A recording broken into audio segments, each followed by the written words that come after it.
good afternoon, everyone. Thank you for coming to our workshop of today presented by Valérie Claire that we're delighted to have with us today. She will do her presentation entitled A Competition for Urban Land Policies Toward Informal Settlement in Lebanon, Cambodia, and Syria. A few words about Valérie. She is a researcher fellow at the French National Research Institute for Sustainable Development, IRD, and a member of the CESMA, Center for Social Sciences Studies on Africa, America, and Asia in Paris. She is an architect and holds a doctorate in urban planning from University Paris 8. Her research is focused on cities in the global south, on informal settlement, and on public policies that address them. She works on land issues, housing, property markets, sustainable urban development, public action, and urban planning practices. Her current research focuses on the evolution of urban policies in a world in transition and how the frameworks of contemporary urban action, the global city and the sustainable city, including the issue of climate change or changing urban government vis-à-vis formal settlement. She has worked in Lebanon, Cambodia, Syria, and Myanmar. Thank you so much, Valérie Claire, to be with us this afternoon. So, you will start with your presentation, and then we will go for a series of questions by the audience on your presentation. So, first I would like to thank you to be there and to thank you, CPR, to give me the opportunity to share with you my research. I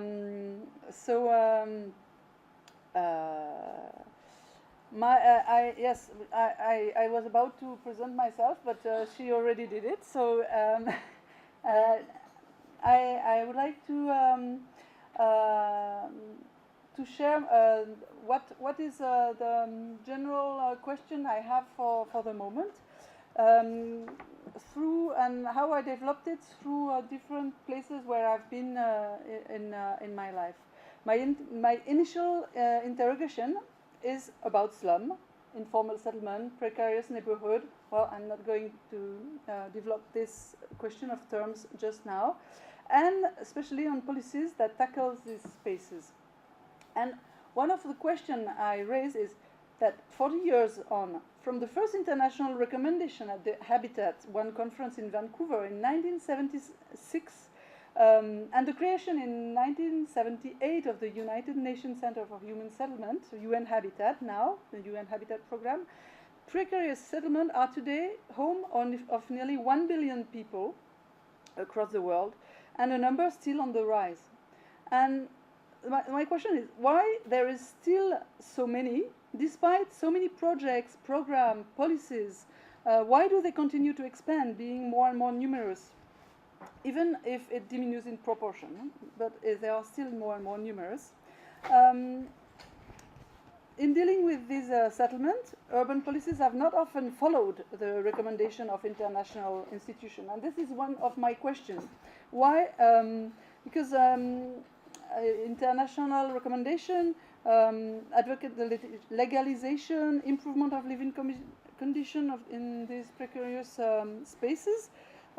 Yet, depending on the country and the period, policies have exposed multiple approaches that favor or combine repression, preventive measure, demolition, rehabilitation, upgrading, replacement under renewal scheme, eviction, rehousing, legalization. So why these policies so diverse and occasionally so far removed from international recommendation? When I first started in Lebanon, I thought it was a problem of implementation of project.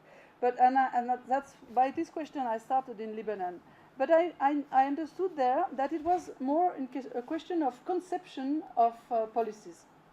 So from there, I started to understand these politics, how they were conceived and also implemented.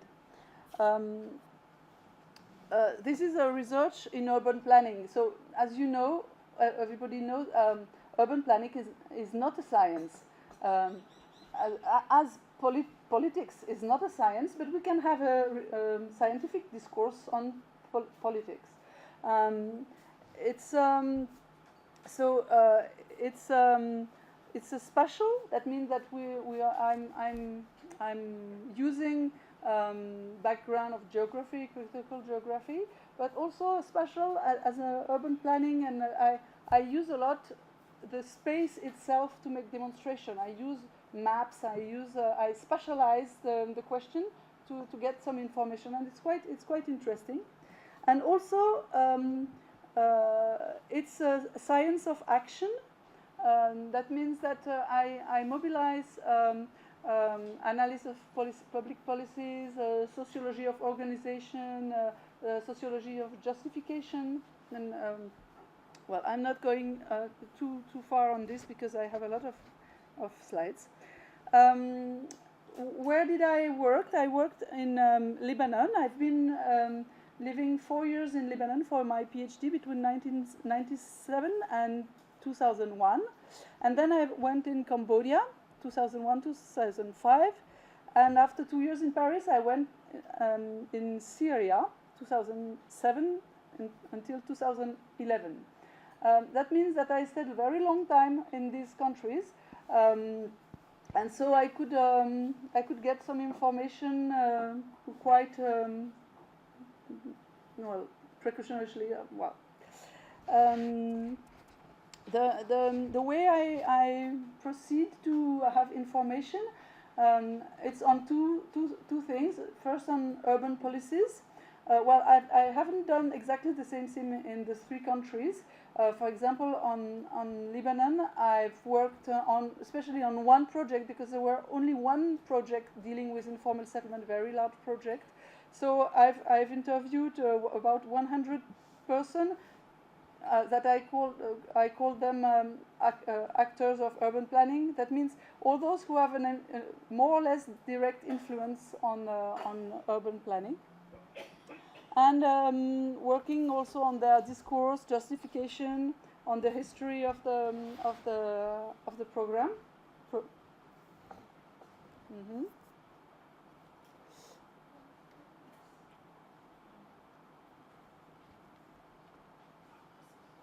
And also, of course, I didn't want only to know what was the representation of the actors on slum, but I wanted to have my own representation, so I did a lot of work on slums themselves. My presentation will be in two parts. Well, yeah, three, but the first one, well, as Mukhtar said, you have to tell us a lot of on slums in Syria, so I focused a lot on Syria in this. I will speak of the three countries, but more on Syria. And the first part is on slums, but my argument in the first part is that slums themselves are created by urban policies. So it's not only, the question is not how urban policies deal with slums, but how slums themselves are, well, are the consequences, are defined by urban policies. So I will develop in the three countries. And the second part is, so the question of urban planning or urban policies towards slums. And there I will show that in fact there is competing policies. It's not one sort of single way of having policies at one time in a special period. So first, just to remind the question of definition. Everybody knows what is slum. Everybody has an idea, but it's really difficult to define. When there were a group of experts in 2002 in UN Habitat, it was very difficult for them to define it, because in fact it's each time you want to to characterize it, you can find some slums that don't fit with this characterization. So finally, UN Habitat decided that a slum is a contiguous residential area where residents have insufficient housing and basic service, and they are not recognized or taken into account by the authorities as an integral and equivalent part of the city. And a slum household is a group of individuals living under the same roof in an urban area who lack one or more of the following: durable housing of a permanent nature that protects against extreme climate conditions, sufficient living space, which means not more than 3 people sharing the same room, easy access to safe water, insufficient amount and affordable price. So after they develop what is sufficient and what is affordable, I'm not going into that. Access to adequate sanitation, so in the form of private or public toilet shared by a reasonable number of persons, and security of tenure that prevents forced eviction. And in 2009, UN changed the 4th and 5th criteria. Instead of, I don't remember how many persons sharing the same toilet, they said instead of 3, it can be 10, or I don't remember the number. But as a matter of fact, it resulted that tens of millions of persons no longer was considered as slum dweller because of the change the definition. But probably you know that. But I want just to focus on this definition as an international definition. That means that should fit to every slum in the world. But in fact, it is only local situations. For example, there is different names in each country, but also because it's defined by local laws, local rules. In one country, it would be defined this way, and in another that way, and it would have this form, and in another one another form. So I'm not developing this. I would like from there to go to the Syrian case and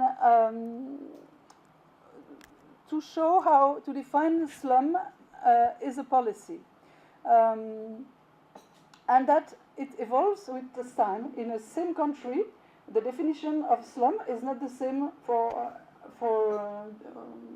all the time. That means that some places can be slum at one time and not anymore slum at another, and at the opposite. In Syria, in some countries there is no definition. It's sort of name only. But in Syria, the way they defined it is through the name mukhalafat, which means infraction, contravention. I don't know if you say infraction in English. It's a contravention to the law, and it starts from 1956 by a law saying we have to destroy any illegal building when it is either outside master plan limit or on public or private land of the state, or which is ugly. This is a definition in Syria.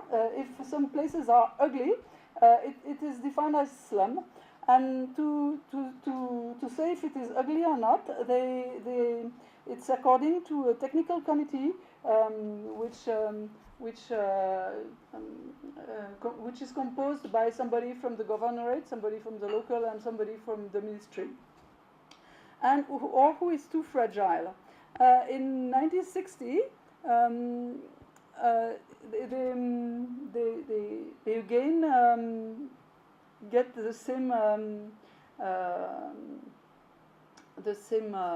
definition, but there have been penalties from there, and then nothing until 2003.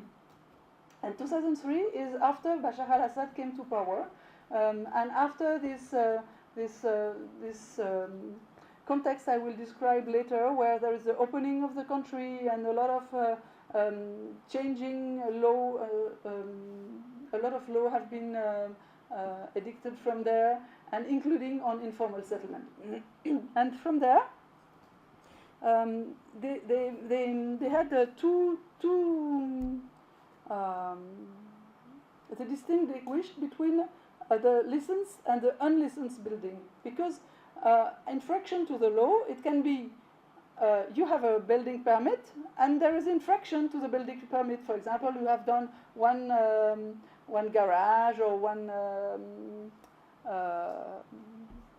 floor more, or it can be that you just build. Sorry.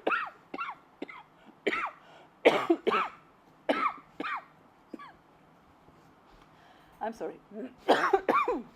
You just built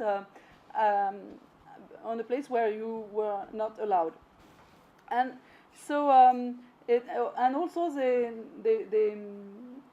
add other characterization. If it is an expropriation zone, well, I'm not going into all the. Oh, thank you very much. Into all the detail of this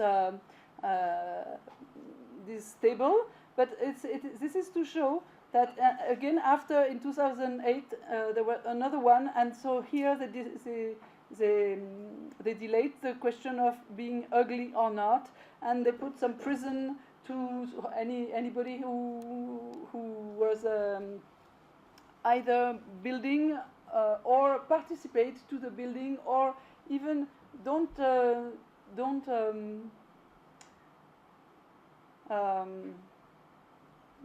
stop it. This is to say the evolution and the definition. There would have not been any slum if these laws haven't been edicted. You know, it's because there is law that there is infraction. This is a bit logic, but it is we forgot it sometimes. This is a few photos to show you. So you have here Damascus, and on the first in front it's the old part of the 1950s of the town, and behind, growing on the mountains, it is the informal settlement. These are squatting on public land, and this is from up. Well, I'm going quite quickly on to show some image, so you have an idea of what it looks like. There is two main types: building on agricultural land and or squatting on public land. When it's squatting on public land, I showed it before. When it's building on agricultural land, people they have a share in a land, so they are legal in terms, well, more or less legal in terms of ownership, but they have not the right to build, so they are irregular in that terms. This process of settlement and densification are quite similar to those described in the suburbs of Damascus in the 19th century, in terms of hierarchy of road, densification projects. So this is quite well documented in either in the mountain and in the agricultural land. And so you have some sort of places informal next to formal, like this very high middle class, and in the front and behind the again informal settlement,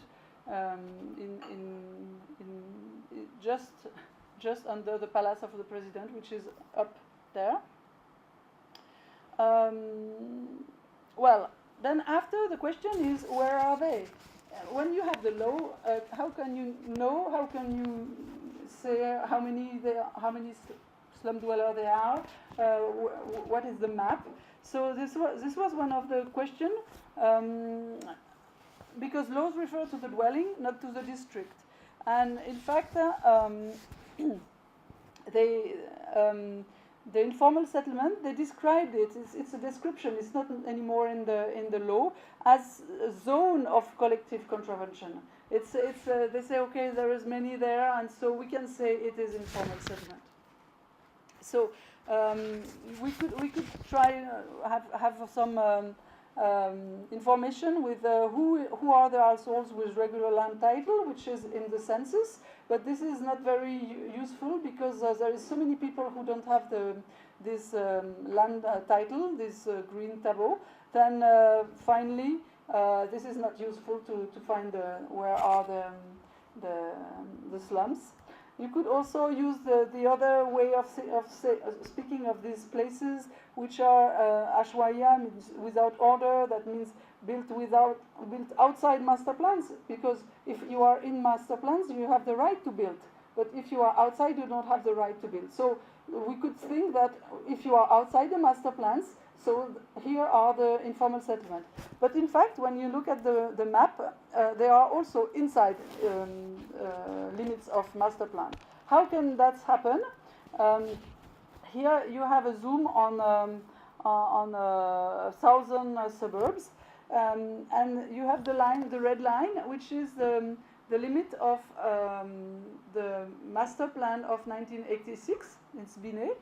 And as you can see, the people didn't buy land. It was too expensive inside the limit, but they were building on both parts.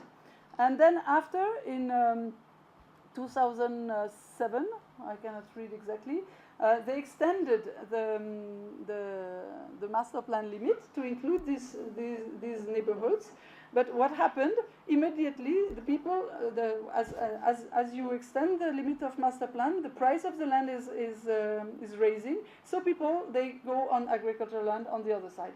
So as you can see, you have quite consolidated informal settlement inside the yellow line, and outside now it's starting to develop.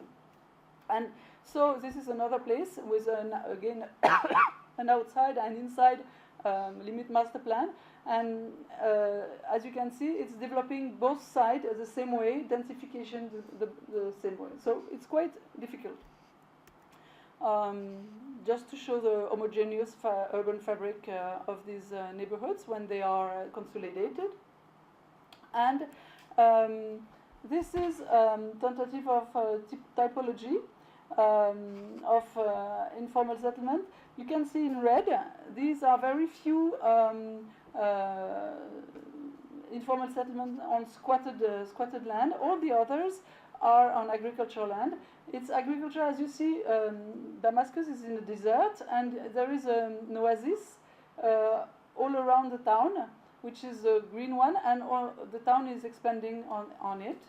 And you can see the difference between these yellow and orange outside, because you cannot see very well, but there is a blue line which is the governorate itself of Damascus, and outside it's the governorate of the campaign of Damascus, and so it's different also at that.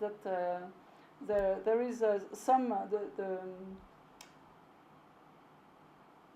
the yellow one are inside the master plan, the orange one are outside the master plan, and the green and all things are inside the master plan of Damascus, which is another place. I'm not going to, but it's just to show the diversity of type of illegality that you can find. Another characterization of informal settlement linked to political decision is the fact that they are all in concrete buildings. In 1975, there were a presidential recommendation saying that no destruction will occur without rehousing when there is a concrete roof, a door, and a window, unless it is under construction. That means that for 3 days, people are just bribing the municipality or those who are the police, and after this, when it's built, it's not possible anymore to destroy. But if it's in concrete, that means that every informal settlement is in concrete. The second characterization linked to political decision is quite good level, with a comma, quite good level of service and infrastructure, because in 1981 there were a commission of experts of Prime Minister who recommended the integration of to the city, and they were there at the beginning of an equipment process without legalization, and so they had infrastructure, water, electricity, pavement, even sanitation. But for example, water, sometimes they just give the pipes to the limit of the neighborhood, and then the people after they were organizing it. But it's public water, and well, if not, and also it's not because you have pipes that you have water in it. So there is a limit to this. But when you look in the census, you see that 98% of the whole city have the water, are connected to water, and this what it was in the 90s, 80s and 90s. I'm going to skip these because it takes time. Many links. There is many links and similarities, in fact, with the former cities. The continuity between this continuum question of access to housing, the fact that these neighborhoods are very well linked to the rest of the city in terms of economy and some similarities, like the average surface area per inhabitant is near to the metropolitan average, quite a continuity in the social composition of the city. Finally, the informal settlements are most distinguished by, this information I get it from the census, but the census, you have, what is the limit of the district, doesn't fit with the limit of informal settlement. So informal settlement can be on 2 districts, so it's difficult to get a general information on slums. But we can have samples, because some of the limit of the administrative of the census fit to we can have some with only formal or only informal. The first thing is that we have a higher average occupancy of dwellings compared to the rest of the city, that you have higher densities in terms of population. You can have 400 person per hectare, with some case 800 person per hectare, knowing that the average is 250 for the rest of the city. And it's more overcrowded settlement, especially in the south of the city. And you have also a specific urban morphology, as it is not following the standards of urban regulation, with narrow street and type of construction which is quite different. And this is one of the reasons why the Google Earth is very useful to make finally the mapping of these places. But it's as always, it's not 100%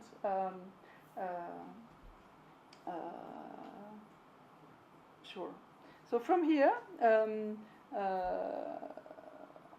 finally, I could make a map, but also the government could make one.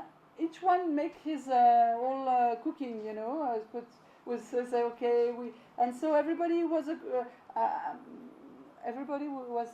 finding that finally there is more or less 42% of person inhabiting informal settlements. That means 1.6 million inhabitants, because Damascus is around 4 million. This was on the question of Damascus. I just want to have 2 slides on Cambodia, showing how urban policies, here it's land policies, can also define, and even more than define, make the emergence of slums. Cambodia is quite a sort of case study, very interesting case studies, because in the Khmer Rouge period in 1975-79, ownership was abolished and Phnom Penh was completely emptied of its population. This is a sort of tabula rasa. And then after, when the Vietnamese socialist period in 79, 89, the inhabitants could resettle in empty building and empty land. But it was not, there were not, well, there were so many, there were like 2 million people dead, over 7 million. It was a big, it was just terrible period. And then people were coming back in. It was organized. So you settle here. There is no security. You settle there. You settle there. Then after people come and say, okay, I didn't find my house was already occupied, so I took another one. There have been a complete redistribution of property in all the country, and this is quite interesting to observe. And in that period, people that had only right of occupation, not right of property. And then between 89 and 93, the private property, formal private property, was reintroduced with gradually. Why I don't develop there, but there were a law saying that if you occupy a place for 5 years and nobody contested, you can apply for the property of this one. And there were sort of limits, like 2,000 meter for family or agricultural, and it was 5,000 square meter.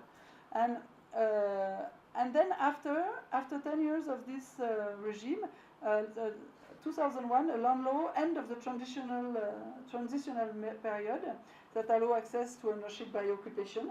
But people continue to have this way of installation, and they continue to occupy land.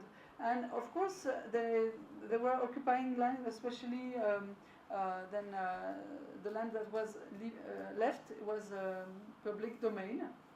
And occupants then without rights, and they were named as squatters, appeared occupying space that by law could not be appropriate anymore. So informal settlement on public space, road, river, riverbank, riverside, all this came because of these land reforms that didn't find a solution for these people. So what is interesting, that a few years later, informal settlement were again there, mainly on public-owned land then, and in 10 years consent increase, and in 2003 there were 300,000 persons, which is 25% of the population of Phnom Penh, which is what was 1.2 million. This is to say that, even if you redistribute the property to everybody can apply. At the end, 10 years later, there were again a very big landowner, renters, people without any land, and voilà. So this is the result of this land reform as it was done. And the third point, it's very quick.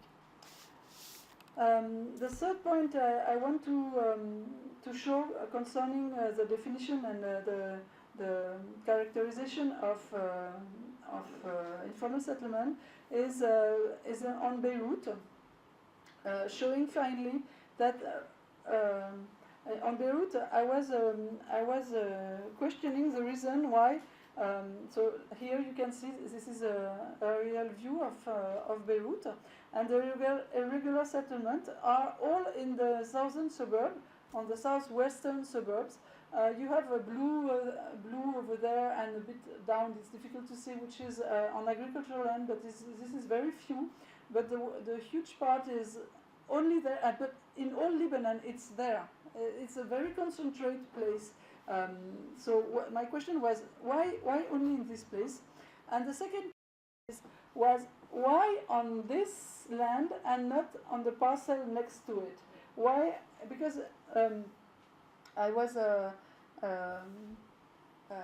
because it's really at a meter. I was speaking with the owner. of a landowner who was just next to an informal settlement, and it was during the war. These places were squatters principally during the war, which was 1975, 1990, and he told me, okay, I could preserve my land because I put armed people on and they were pushing every night. Those who were squatting wanted to squat my land. At the end, I was fed up and I built a wall, two big wall between their land and my land. And the chief of the community, of the landowner, came and said, no, look on the cadastre, the limit is not here, you have to move your wall of 2 meters because we can squat until this limit. So it is exactly fitting some land. So from there, just to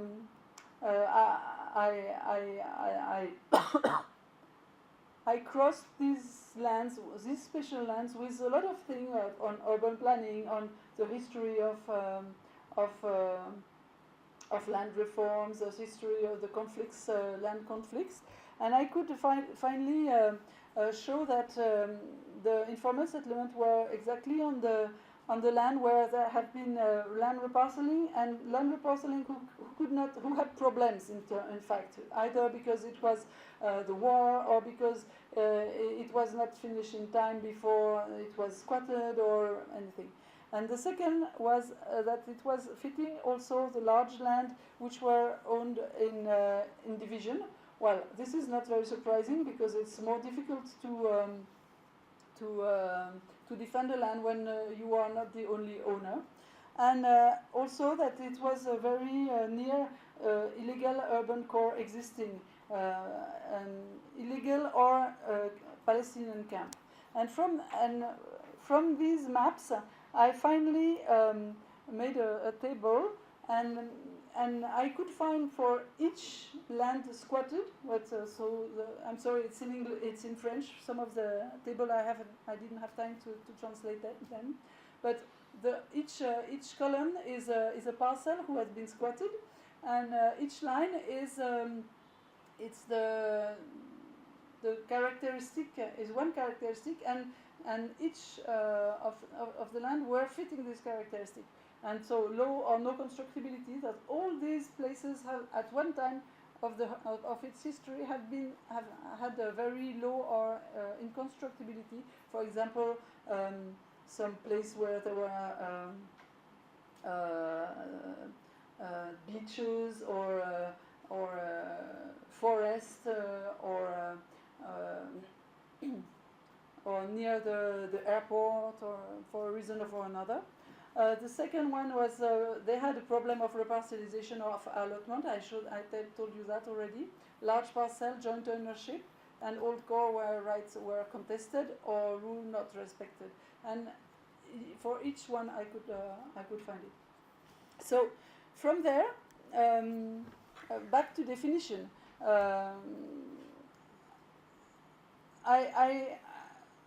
The international definition or characterization is negative and is always more or less accurate depending on the country. And so I went to another definition I propose, which is as it's an international question of always linked to local, and the local is local norms, local standards. So we can say it's like neighborhoods outside local institutional standards. Which, for example, if you go in a country, I heard a friend came in Syria and said, "Oh, but these informal settlements in my country, they are formal," and it depends on the norms of the country. So it's really an international definition of a local situation, and always linked to local standards. And when I say standards, in fact, I say more urban planning standards, urban fabric standards, construction standards, and international definition of UN habitat is more on service, is more on things which are not special. It's yeah. And I also like to say that in fact it's an autonomous city which is autonomous vis-à-vis the formal urban planning. Incremental city. It's really, for me, it's really the unplanned city, because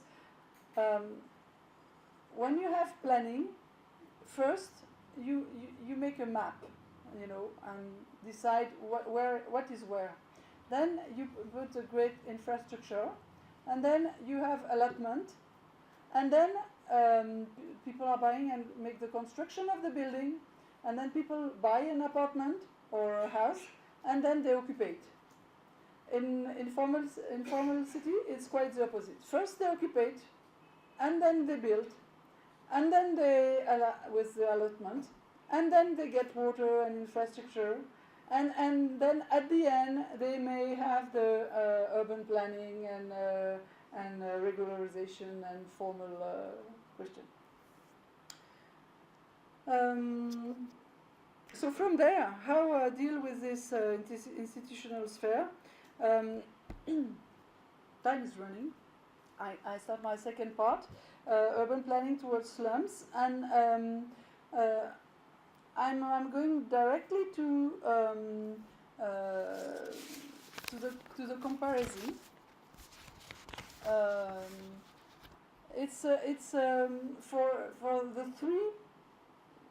the three countries where I've been. In fact, each time it was a time of openness, of end of war and liberalization. For Beirut, it was a reconstruction period. For Phnom Penh, it was when they started to open the country. And in Damascus also, it's really opening. There is a huge opening when Bashar al-Assad came in the 2000. And well, I'm skipping this. What happened with the urban policies? Just to say, in Beirut,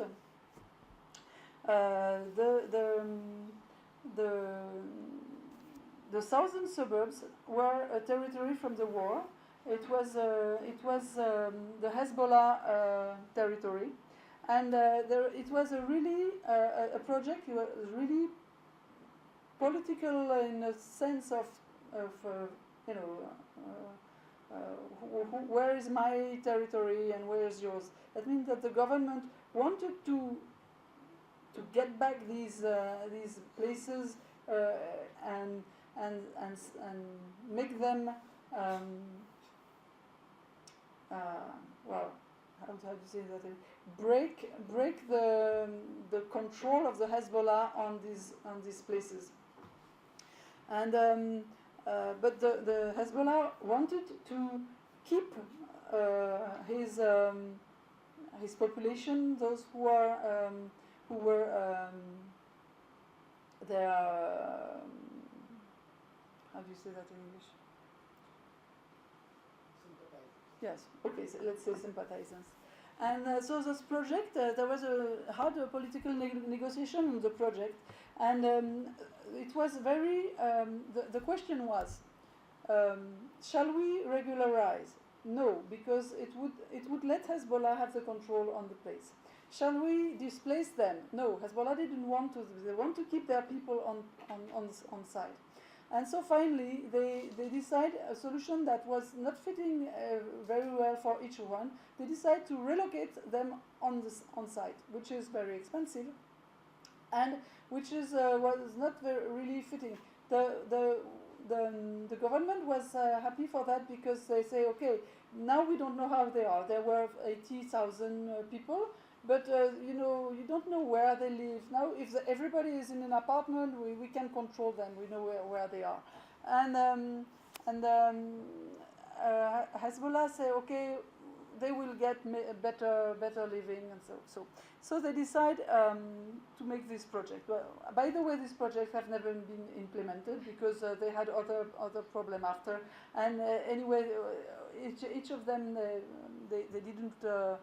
It was not a real urgent thing for each of them. The most important was that the decree has been passed, that the arrangement is done, that they agree on the project. But no problem if they don't do it. They have the real question was they were agreeing on what was happening, and from there they could have derogation. That, for example, they could put a road, which is this one up. The road could go, and so they could have displacement of people because this was a derogation. Okay, these people were displaced, but in fact, the real project is the relocation on site, even if it's not done. And from there, I could by interviewing all the person and having their own representation of this project, I could elaborate the fact that every person had sort of two hemispheres of thinking. One which was very strategic, and the strategy is not only territorial; it's also economic because there is beaches and so high-end land, and also political questions. And the other hemisphere is what is the social change that you want for the people for which you are doing urban planning. Urban planning is very special, that all the urban planners think that they can change social with spatial. They will have special tools, and they think they will change the social by that. And so there is a very strong idea of what is the social change I want, what is the ideal city, what is the ideal society I want to build when doing urban planning. And which is really interesting is that we could say, okay, political actors, they are in strategic logic, and engineers, they are in more the ideal type of thinking. But the fact is not at all that. In the interview I had in political and technical actors, they have both. They have both. Every area has both of these hemispheres working, and they all have this their own combination. And even the Prime Minister, I could interview the Prime Minister. He himself was thinking himself as if he was Osman, which is from the the Baron Osman, and comparing him, to Osman, he has this critical this article in the journals criticizes him. I have only that, so I can continue. It's not a problem. he was dreaming a new city, and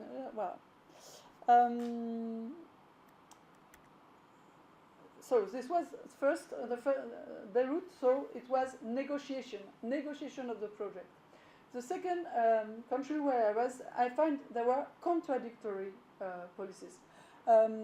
So I couldn't ask had the same type of interview, but I analyzed a different the history of the policies towards informal settlement, coming from these land reforms and then after.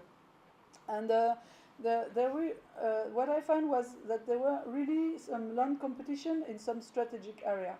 The photo there you can see is on public domain, which is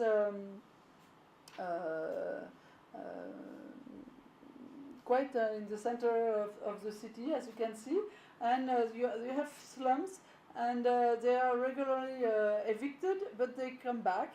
And here is there is a building there. You put the photo of the building. You put a photo on no. You put a photo on the announcements of the Yes, this is the building next to the slum. It's not slum, but it's the building next to the slum. And so this is there in that place, for example. It was very interesting because the communities, they were saying that there were different investors, and the investors was coming and say, okay, I will relocate you in that place, and you will get this square meter house. And another one was coming and saying, okay, no, I will give you the same square meter, but you will get a roof in concrete, so you can get. So there was sort of bargaining between the communities and the investors. But in fact, those who were at the end was choosing the investors who were going to evict. Well, it was sorry. Is finally the investors were also bargaining with the government. So there was a sort of three actors, and so to know who was going to get this land and in which condition the people were evicted. What in fact there were two opposite main options. The same than before. That's why there is really the question of moving inhabitant or keeping them on site. It's always the same question, and it appears really more and more when I go from one country to another. In the very beginning, they didn't know what to do with the slums because it was just re-emerging in a place that there were like 3 urban planners in all the country, or maybe only one, I don't know. They just didn't know what to do. Then UN Habitat came, and they had a lot of small rehabilitation and relocation projects, but mainly rehabilitation. In 2003, after when this land question has finished, there was two simultaneous movement. The first one was that the Prime Minister here on this very day where they were doing a feast with the slum dwellers make the announcement of the total regularization of the informal settlement, except one land and a few land sharing projects, and giving social concession to people. So this is they give land to poor people. And at the same time, there was this, what I told you just before, this the fact that on one hand the Prime Minister say, okay, we are going to regularize, and on the second hand he was saying, no, the investors are going to, they were giving land to the same land to investors, and asking the investors and the communities to bargain.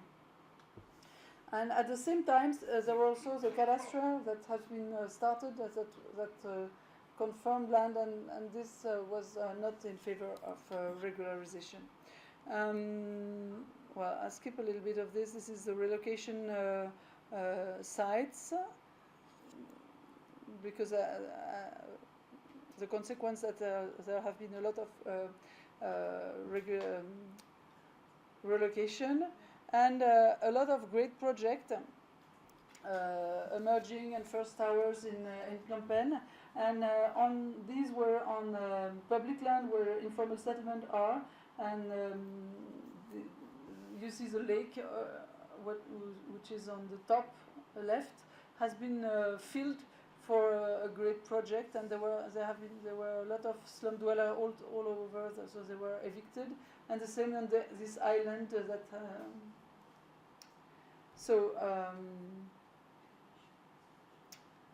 Contradictory politics. And then, do I have a little bit more time?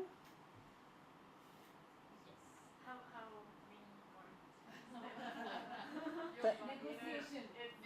10 yeah. 10 minutes? Yeah. More or less 10 minutes? Including conclusion. Yeah. Well, so I go quick on Damascus question.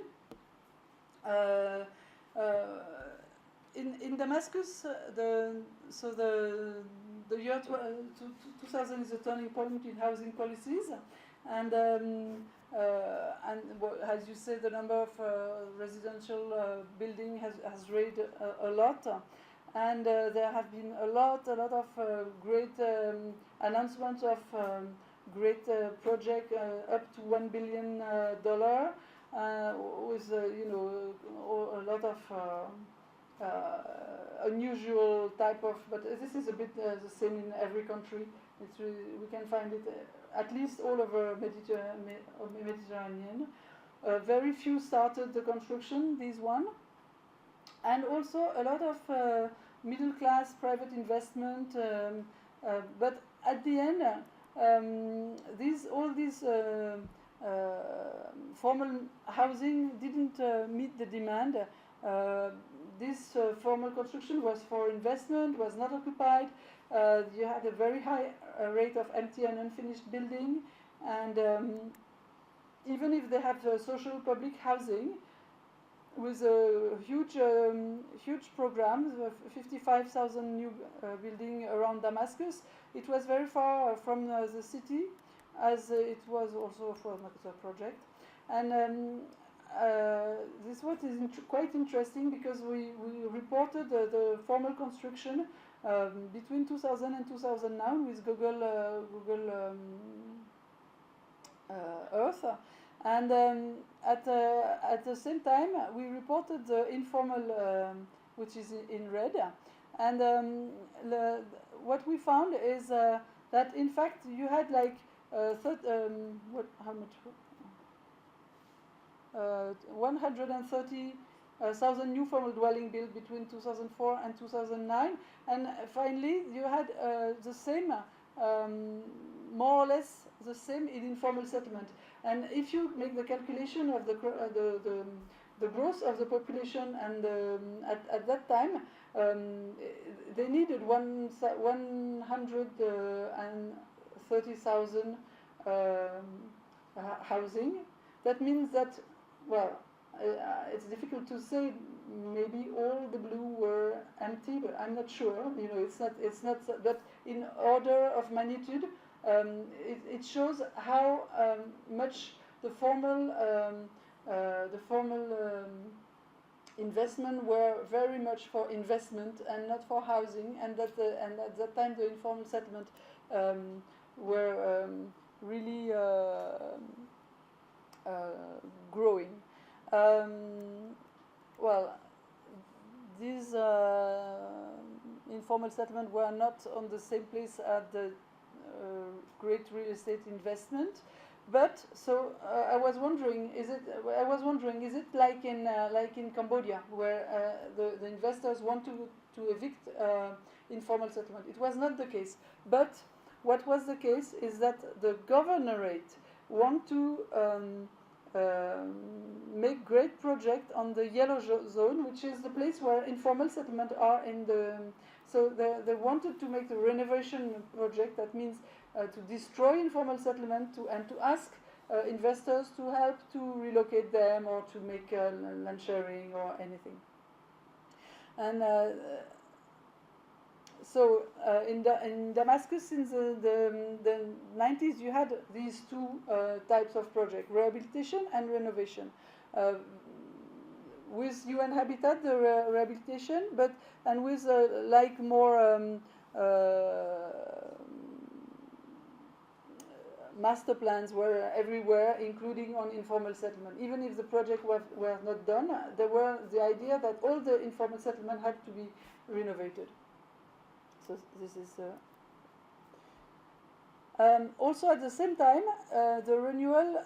In the 2000, you had the total renewal of the urban planning, investment, and housing policy. So this is in French, but I can tell you that it's concerning investment, tourism, urbanism, and housing. All the laws have been renewed, and what we can see is that some laws are allowing upgrading and regularization, and some other are organizing urban renewal and investment. And even in the master plans, as there were a law saying that you can build you can regularize if your house, if it's conform to master plan. This is then after, what master plan do you do? If you do a master plan that fits to informal settlement, you can regularize it. This is the case on the left. If you make a master plan which doesn't fit with the existing informal settlement, that means that even if you were wishing to regularize your house, it's impossible. So even on very local places, you have competing policies. And last thing, the urban program and on dealing with informal settlement in Damascus also were between upgrading and urban renewal. This is the list of all the program and project and international project and master plans that we had at that time. And there were law and national program, especially with the Ministry of Land Administration, which is in charge of urban planning. They were a lot for regularization. And the Ministry of Housing and the program from them, they were also all for renewal, that means destroy and rebuild. And the Ministry of Local Administration were very linked with international cooperation, UN Habitat, Europe, GTZ, GIZ, and this, and so they were pushing for regularization. And the other ministry was of housing was linked with investors, and they were really pushing for renewal, and even sometimes, but very few on the same land. And only in the master plan of Damascus, they were doing it. It was not finished while the war started, and so they haven't decided already what they were going to do. But I could know that there were a lot of fighting inside the group between those who want to rehabilitate and those who want to destroy. And so that makes that this I like this map of informal settlement, which is the colors at what are the projects that are on this informal settlement. Which this is you can see there that the very famous JICA project and the other very famous European project is you hardly can see it because it's very small. But the red one is this project of renewal that the governorate want to do, and the red ones is expropriation, and the purple ones it's the master plan, which is also the idea of renovation. And the green one are the only for rehabilitation with the Cities Alliance project, and the yellow one, they had no program on them. So I come to my conclusion, which is my last point, saying that finally when you look at these competing policies and the argument of the policies of the actors of the policies, land representation is core to competing policy making. There is 4 dominant representation of land which are in favor of renovation. The first one is that well, the 4 main representation are all in favor of renovation, of destroying these places. The first is the idea that the land is not used as its fair value. That means that everybody thinks that the land has a value per se, but everybody knows that the value of the land it's use. So the idea is, okay, there is a value of what we could do with planning, with construction, but not with well, they think that the occupied land has an intrinsic financial value, the value it would have where if it was not occupied, and that it was more than the value of housing built there. and settled land overtaken by urbanization and often well situated would thus bring lucrative profit. The authorities often buy into this argument of the investors, and they argue that this poor settlement built on prime value cannot be left in their present state. This is very strongly in the head of everybody, including those who are in favor of rehabilitation. And this is a quite interesting representation. The second ubiquitous representation in favor of displacing the inhabitant is a strong attachment to property rights and the unacceptability of this settlement illegal status, especially squatting, as regularizing is often seen as condoning unequal citizen rights. The third representation, which may act as a strong driver of action, is the settlement population, its vote, and its political control. We saw it very strong on the Beirut case. And finally, again, counter the idea of preserving existing building comes the very widespread aesthetical, technical notion that the urban space must be planned, ordered, orthogonal, or regular, if only to facilitate the passage of infrastructure. Of course, these are the four first line, and so it's difficult to read. But the table is what are the representation, and for which if it is dominant, what is the option, and if it's not dominant, what is the option? I thought we could read it better.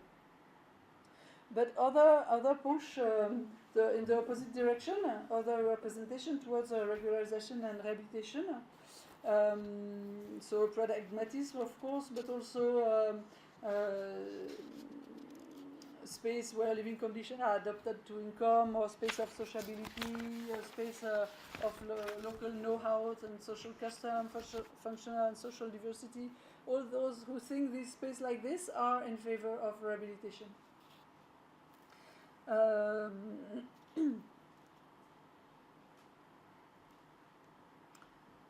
And yes, this is well, I'm going to the conclusion because I'm taking more time.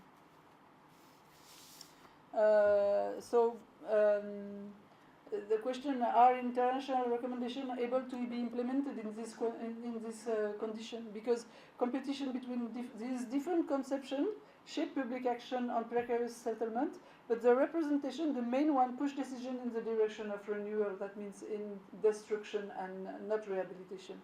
And the rehabilitation regularization approach, advocated by the international cooperation agencies, has not become mainstream, despite their funding of several projects and a strong presence on the ground in the countries where I've done my field study. Rehabilitation operations were planned for space that represent comparatively few issues. The green part that you can see is places where nobody wants to invest, so no problem, we can rehabilitate there. When the actors that influence public policy making are opposed to handing over to the inhabitant the total value, right, or locality of the land they occupy, or to regularize the land use that fails to comply with institutional standards, urban renewal project prevails over the argument for access to the city for all.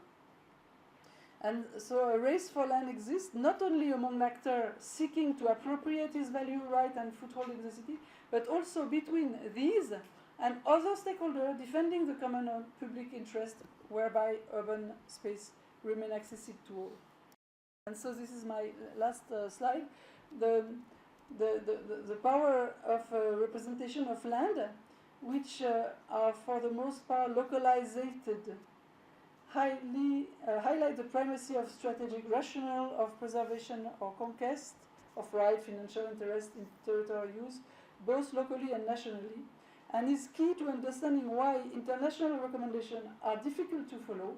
In fact, these defend a public interest that is extraterritorial, non-localized, along with universal objectives like ODD, ODG. So considering the adaptation of current principle and representation of urban planning to give access to the city, to a third to the global urban population, I think that informal city studies are a space to rethink institutional urban standards and representation.